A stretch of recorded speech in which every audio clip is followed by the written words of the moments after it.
What up, everybody? Welcome back to Modern Dialogue with your host, Blessed Mindset and Meech Reacts. What's the deal? Today we got a special guest. How about you go ahead and introduce yourself, brother? How y'all doing? I'm Donny Brooks. I'm the CEO, founder, and baseball coach at the Akron Baseball Project Incorporated nonprofit organization, and I'm also running for a city councilman in Akron, Ohio, Ward 4 for the 2027 election. Okay. So how about you break down what city councilman is and the responsibilities, you would have? Okay, so for Ward 4, that's West Akron. Typically, the Copley Road area, Vernon Odom, Hawkins, and surrounding areas. So typically, you're pretty much the voice of between 30 to 40,000 people in that ward. So you're trying to get different policies, different legislations in for that ward. Like, for example, Ward 4 has terrible roads, potholes. People's cars are being messed up every time they drive. That's true. So that needs to be fixed, and not just covering it up with asphalt, actually redoing the road. Okay. So, like, how do you choose whether, you redistribute that money to roads versus, I don't know, like public schools or something? Well, typically, from my understanding, council members have to vote on it. Mm-hmm.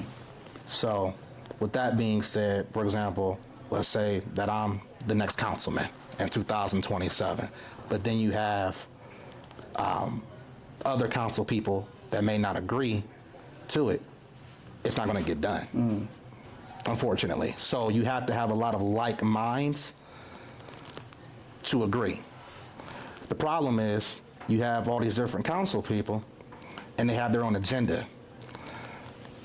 You may have Ward 4, the roads are bad. Road 5, that will be considered East Akron. The roads are bad. But if you go to Ward 1, that's in the Highland Square area, the roads are not bad. So let's just say hypothetically, they may not agree on, say, hey, let's make sure that Ward 4's roads are done correctly like our roads. I vote on getting these roads fixed in the Ward 4 area. They may not agree, or they may agree. Okay. So, like, if you was to become councilman, what would be your first action? My first action would be making sure that our roads are fixed. It's number one. People have to come out of their own pocket, pay for tires, wheel alignments. First time you step onto the road, you hit a pothole. Kids in the car, yourself, it messed up your shocks. So many different things on your vehicle. That'll be the first course of action. And my second course of action would be extending the hours in the community centers for the youth. I feel that will stop a lot of the crime. Extended hours at these youth centers in the summer. They should be open, let's say, to like 11 o'clock at night. Why should they close at an earlier time? I feel that it may not stop all the violence, but I think that would be a start. I was about to say, like, what if people bring the crime there? You feel me? A lot of times it be stimulations where, like, they try to do that for the youth, but they bring the problems to the community centers. You feel me? What we need to do is hire security. The security guards, they work at the nightclubs. I bet if they had an opportunity to work at the recreation centers, they would do that over working at Status 8 or bars. Respect. I never really looked at it like that. That's true, though. A lot of people do security at clubs, but when It's the only opportunity, and they're not going to pass up money. Yeah. So, if they have another option, it's either try to protect the youth or work at a nightclub. I think 9 times out of 10, they'll work at the youth. At the youth. So you feel like security just not getting no opportunities at the community spots, like to do security? A lot of security companies and businesses. You have independent, you have ones that actually work for a company for someone else, and I feel like if they got those opportunities on a regular basis, I feel like 9 times out of 10 they would work at the recreation centers for extended hours for the youth, because everybody knows in our city that a lot of crime is from our youth. Yeah. Do you think that will actually cause our taxes to still go up? Because, like you said, some of the security guards tend to be paid independently by the club. But, like, if it's redistributed through the government, then our taxes will go up. And that's kind of the trade-off. Well, I feel like when we're talking about, I'm allocating the budget, for example, they're trying to redo a park and $7.8 million budget. Excuse me on that. Why are we spending almost a budget? That means the max, almost $8 million on a park. That's not what's important right now. That's not the importance to redo a park. That's just my opinion, especially almost $8 million. Not saying they'll spend the full 8, but let's say they spend 4. Okay, what are they doing with the other $4 million? That can go towards hiring security. Maybe Akron Police, the good cops. Let me say that out loud. The good cops, okay? Not just hiring a cop, okay? That's another problem. We need to, hire the good cops if security is not available, but I feel like that needs to happen this summer because we all know when school ends, crime is going to shoot up. When it gets hot, people act crazy. We all know this. It's every year. Once the bell rings from June to September, crime, it shoots up. 100%. Yes. So, like, I know you was talking about the roads and, maybe youth centers and stuff. Yes. But what are, like, the top 3 issues that you see within our communities?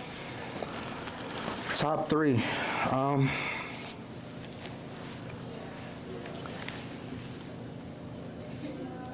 I would say our wages.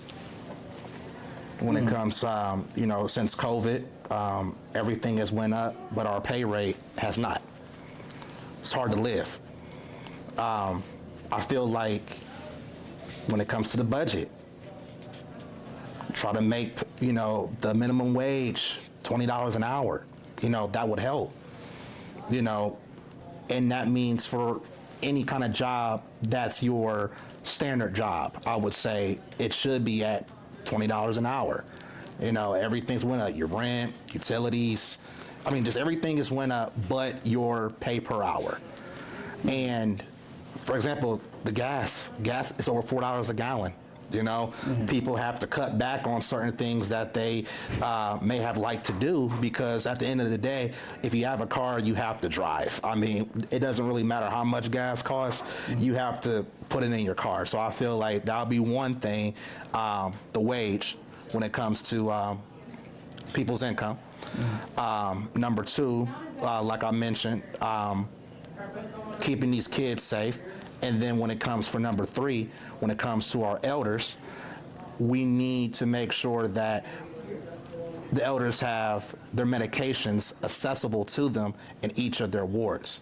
Like, for example, Ward 4 doesn't have a Walgreens anymore. They shut it down. Or a CVS. They have to go to Highland Square, or they will have to go to West Market to get their prescriptions. Been hearing a lot about that from the senior citizens where, Walgreens was on off of Copley and Hawkins and CVS as well too, right across the street. And it's an inconvenience for them because they have to go to a whole different side of, a whole different ward to get their prescriptions. So, we need to have businesses in Ward 4 that's accessible to the residents of Ward 4. Okay. Yeah. I like that. So let me bring us back a little bit. So do you see yourself more as right-leaning or left-leaning? Could you elaborate? Like, do you see yourself more on the political spectrum of right-leaning politics or left-leaning, as in, like, Trump will be more right-leaning and then, like, Kamala will be more left-leaning? I would say left. Okay. I'm a person that what's right is right and what's wrong is wrong. What's going on in our city, what's been going on in our city. I've been living in Ward 4 since I was 13 years old, since 2003. I'm 34 now. So I've been living in Ward 4 for 23 years. That's almost my whole life. I've seen it drop from 2003 to 2026 drastically. And it's time for a change. It's time for young people to be in office. It's just time for that. I feel when it comes to the current people that are in office, I feel like they need to pass down the knowledge to the younger ones that want to run, and, give that knowledge to us so that we can continue and make Akron a better place to live. Because Akron is a nice place to live, for sure. It just don't seem like people like our race in particular, they don't run for stuff like this, like to support the city in that way. Why do you think that is, though? Well, a lot of times our people don't even know who the council person is because they don't make themselves accessible to the community. Right.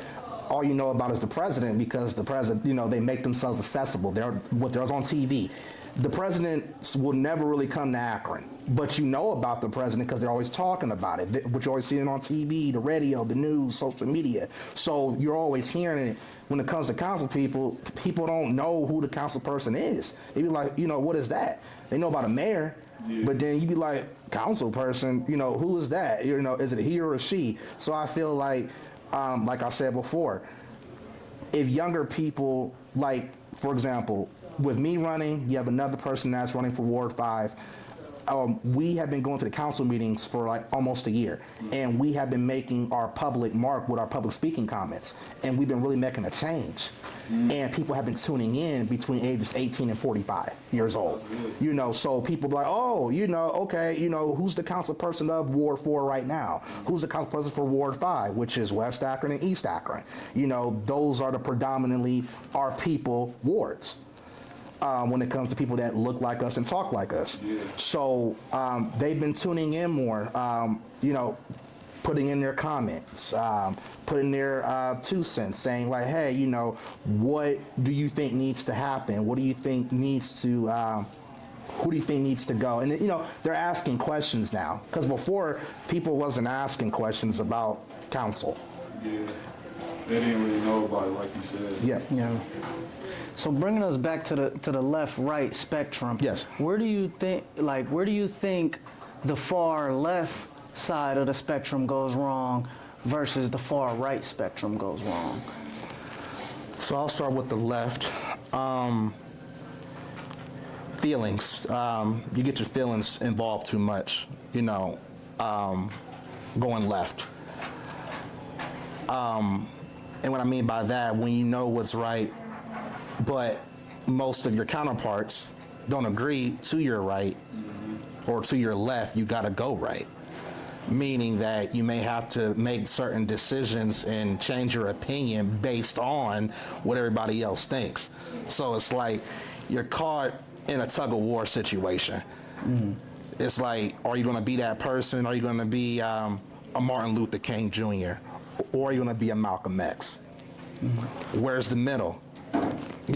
And you as that person, man or woman, have to stand on your decision, left or right. Left or right. So, like, what criticism would you give to the right? Like, in terms of, like, I'm speaking more, I guess, in more policies or the way, like, the political ideology is within conservatives and liberals, you know what I'm saying? I would say the negative going, towards the right would be, if it's not right, then why are you pushing for whatever that may be? That's what I feel. If it's, meaning, for example, let's just say, I'm gonna throw, like I mentioned earlier, $7.8 million budget for a park. That's the political, and that they want to make more swings, a brand new swimming pool, and, all these different things. We have enough pools. We have enough of this. I feel is why the max $7.8 million? Why not put $3 million into that project, and then maybe $1 million or even 500,000. I mean, come on, to other projects that are needed. That's the left side. But the right side, we gotta put 7.8, that's our budget, so they're gonna try to use up maybe half of that 7.8, and then what are they doing with the other half of the millions of dollars? Because we're not gonna say that to redo a park in Akron costs almost $8 million. We're not gonna say that it costs that much unless you're really trying to make a Geauga Lake or a Six Flags type of park for the kids in Akron. Akron is not that big. So, I mean, it's not a lot of land in this city for you to make a type of amusement park in a neighborhood. So, I just feel like the right side for me, I will never go right. I will always be on the left side. You'll be always on the left side because of, I guess I missed your answer. Was it because of redistribution? Yes, redistribution. Like, do you think redistribution will help children more than what the political right actually prescribes? Like in terms of two-parent households, or being religious, like these type of ideologies. You think that redistribution can help more than those prescriptions? I feel like to an extent, everyone's background is different, just because you may come from a two-parent household, don't make it better than the person that came up in a one-person household. Because a kid can come up in a two-parent household, dad was crazy. Dad was beating on the mom while the kid was there. So, because I came up in a one-parent home, so I didn't have dad in the house. So, but I knew people that had mom and dad, biological, and dad was beating on mom. So that kid turned out worse than a kid come from a single-parent home. And that so could be true. That could be true. Well, me and Meech and Doe Cheese was talking about this though. Yeah. We was talking about how in two-parent households, the poverty rate for black married couples is only 10%. So it's only a small percentage of black married couples that are poor, and I see like a cultural trend more than a systemic, trend that's controlling our communities. I get what you're saying. It's going through and you can see this data even within white parent households or Asian people, you know what I'm saying? If there's two parents in the household, they tend to, kids tend to have a higher IQ, better education, better economic outcomes, and things like that. And that's what I was talking about, more of the, conservative ideology is it starts within the household itself. Of course, we can never get past that where we have to teach our kids at home first before what community can help them as well. I feel like we lost, sight of that as a whole. We want the school teachers, we want the coaches to raise our kids, and the parents or the adults in that kid or kid's life, they're not raising the kids. So it's it makes it even twice as hard, because if the kid is talking to the parent crazy, how do you think that kid is going to talk to the coach or the school teacher? 100%. Even worse. So it's but you see, it takes a village. And it's not just your coaches and your school teachers and your mentors. It's the parents, the grandparents, the parents, uncles, aunts. It's everybody, yes. So you think first it starts off in the household, in the home, and then maybe later on, kids might need redistribution for maybe school lunches and things like that. Like, for example, with me growing up, my mom, she always set the foundation for me. She was always saying education, staying out of the streets. She always say, as a black male, becoming a black man, there's a target on your back pretty much. She always made sure that I kept a clean record. Then at a certain age, my mom put me in all sorts of things. I was in baseball, football, soccer, Boy Scouts, karate, Boys and Girls Clubs. She had me around men because, strong men, and this was the 90s and the early 2000s. She kept me busy, and to hit that, when a kid is busy, positive busy. They don't have time to get into negative mischief. Because once you're done for the day with all going to school, you got practice, you got studies, which you're too tired to hit the block, but you're trying to sleep, you know? I mean, but if you just going to school and you barely with it in school, you're getting in trouble. Once school is out, let's say mom worked third shift, she's asleep, you out here doing whatever, and then it begins there. And then the kid gets a juvenile record. I mean, and it snowballs into your adulthood. It seemed like a lot of like the youth though is like influenced by social media and the internet. Yeah. So even though it seemed like they had their ducks in a row, they could be influenced negatively by the internet that, you know what I'm saying, maybe take stuff off course, you feel me? But well, you're right about that. And unfortunately, we can't stop social media, but I feel like we can limit it and when it comes to being the parent. Obviously, once that kid goes to school, their friend ain't got a tablet or a phone. Of course, or in your Chromebook, they'll be watching it, but at least you're able to limit at home. Because obviously, in today's world, social media is I mean, really after COVID, it really took over. Like the past 6 years, you know, it is. So all you can do is limit access when you're with your kids. That's the best you can do, and still keep, I would say, a bug in their ear with telling them, hey, don't listen to the negative influences when it comes to social media. That's kind of like how we grew up, you know, hey, don't be a follower, be a leader, you know, so. It's just all about how the parents kind of handle household. Yes. 100%, 100%. So let's talk about Trump a little bit. Okay. Trump put in an executive order, January 20th, 2025, saying that there are only two genders, male or females. Do you agree or disagree? I agree to a certain extent.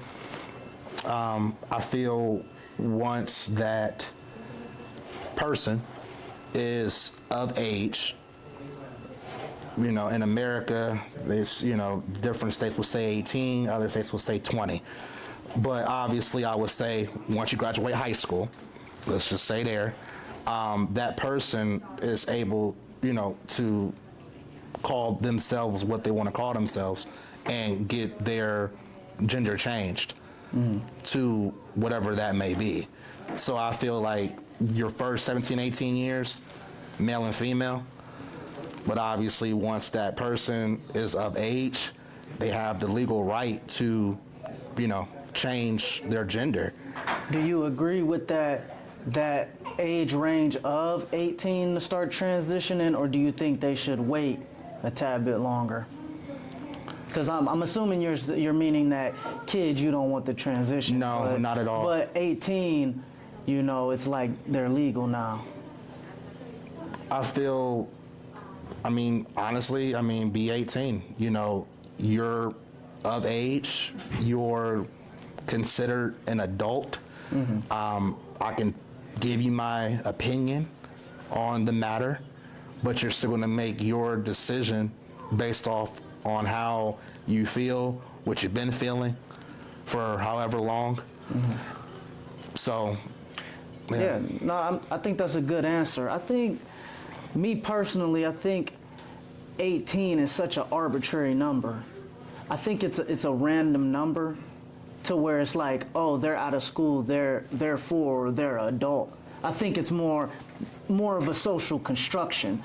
My prescription to, you know, people that want to transition, they should do it at the age of 25, because that's when the prefrontal cortex, the brain is developed, fully developed. And the prefrontal cortex is the part of the brain that helps make and guide decisions. So that's what I will prescribe, you know. And I'm for people transitioning at the age of 25. That makes sense. Yeah. I don't feel like people should transition, man. He's hard. Personally. Okay. No, speak your mind, bro. You know what I'm saying? This is me. I ain't the one getting interviewed, but I just Speak feel your like, mind. hey, however you was born, that's pretty much how you should live, bro. That's how I feel. I mean, Keeping it real, though. because you got the power and the money or whatever the case is to do what you want to do, that don't mean it's right. You know? Well, let's think about it like this too. Let's say, for example, you have a son, and you always wanted him to be a basketball player. Because what you were one as a kid, teenager, and adult, and what you were a hooper. But you're forcing this on your son to be a basketball player. Let's say he play it. Let's say he's naturally good because he got the genes from you, but it's not in his heart. He want to play football. But what you making him play basketball from age 5 to 18. So he been playing basketball for 13 years straight. But then once he graduated high school, 18, 17, depending on your birthday, he like, you know what, I'm about to try out for open trials for the semi-pros or for a college squad or even rec football. He's been secretly playing football all this time, but you haven't been knowing. So would you rather him come out and be like, hey, Dad, like, I've been playing football since I've been 5 at school, which you were asleep for work, and I was outside with my friends throwing the ball, doing certain drills. Would you rather him keep it a secret from you?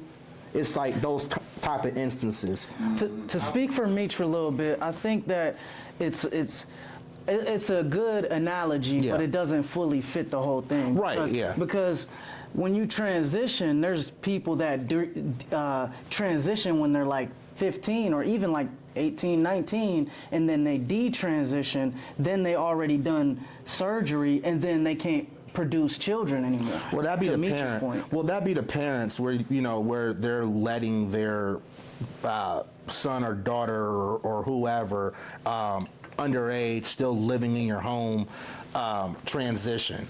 I don't think that's right because they can. Who knows? They may change their mind. Right, but like, remember what you said? You said at 18, it's all cool. At 18, yeah, right. But I'm saying, okay, 13, 14, 15, 16. You're in my home. You're in school. You're a minor.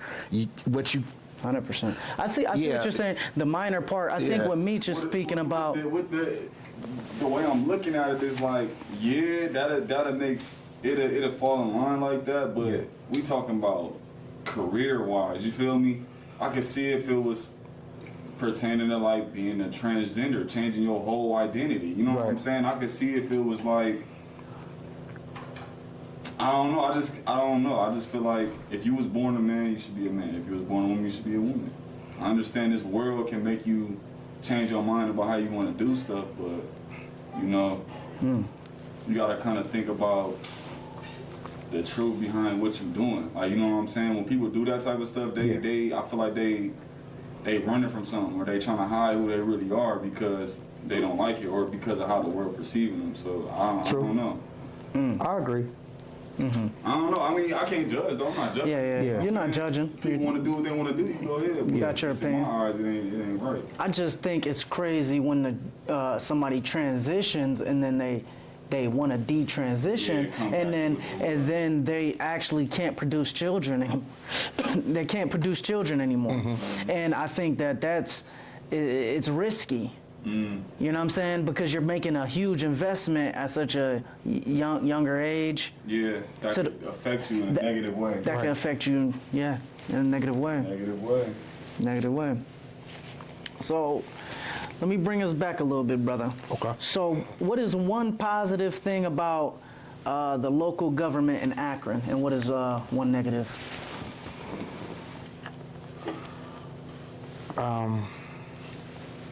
One positive in local government, I would say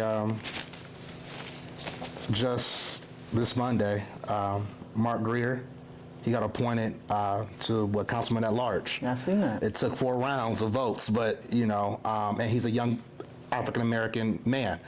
It's a new face in office. I would say, if everything is right, of what he's doing, then I would say that's a great, good, positive person in office in local Akron government. I will say the negative. I will go back to earlier. A lot of the council members that are in office right now it's not what's best for Akron moving forward. I feel it's time for them to retire. I feel it's time to pass on the torch to the younger people that are making a change, that are running for office, that want to see this city thrive the way that it can be, instead of trying to hold on to the little bit of power that they may think they have. That's the negative. Okay, I like that. I like that. So we got time for one more question, brother. Okay. So where do you think the taxpayer money is being used well, and where do you think it could be used better? So where is the tax money being used right now? Yeah, like, yep. Because that's what we need to know as the people. We don't know where it comes from. We're just interviewers. No, you're right. Unfortunately, I do not know where the money is going. It's always rumors. Sometimes there's rumors that they're pocketing, extra funds. That's obvious. You have it where they're giving money to certain organizations, businesses, so it doesn't leave a paper trail.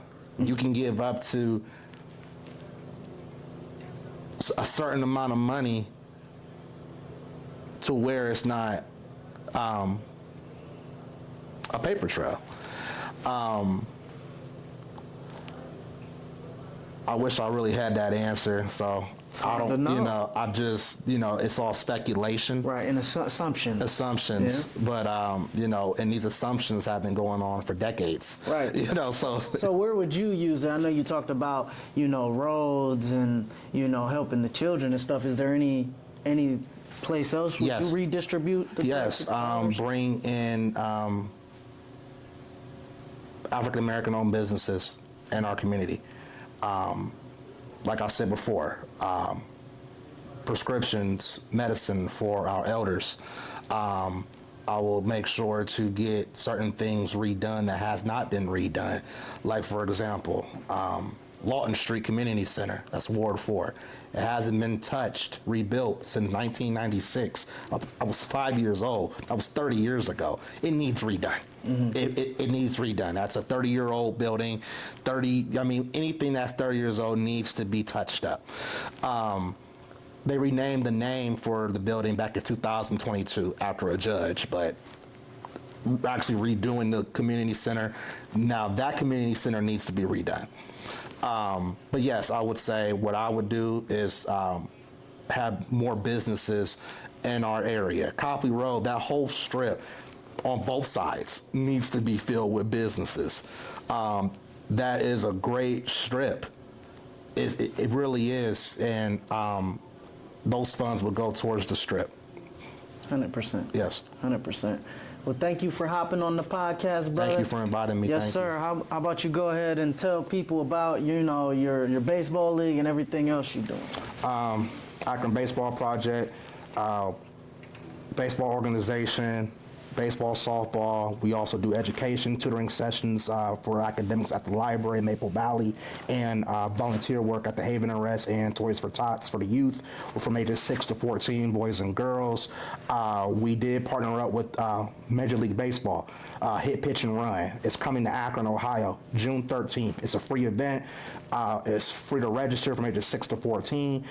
You hit, you pitch, you run. You don't have to be a baseball or softball player to play. It's the fastest runs. It's the best hits. It's the best throwing pitches. If you know how to throw a ball, if you know how to run, and if you know how to hit, you don't have to be a baseball player to do that. We all got a bat at home. Everybody got a bat at home. Okay, everybody know a person with a bat. Center field. Yeah. I play center field. This Everybody. guy don't play nothing. But yes, our season just started. We got our games coming up here the middle of May. We're at Summit Lake Ballparks. Yeah, we're working on year 3 of our baseball organization. July 12, 2026 marks year 3. We're national, we're local, and we're becoming global. And where can they find you on social media? Donny Brooks on Facebook, Instagram, Brooks199132.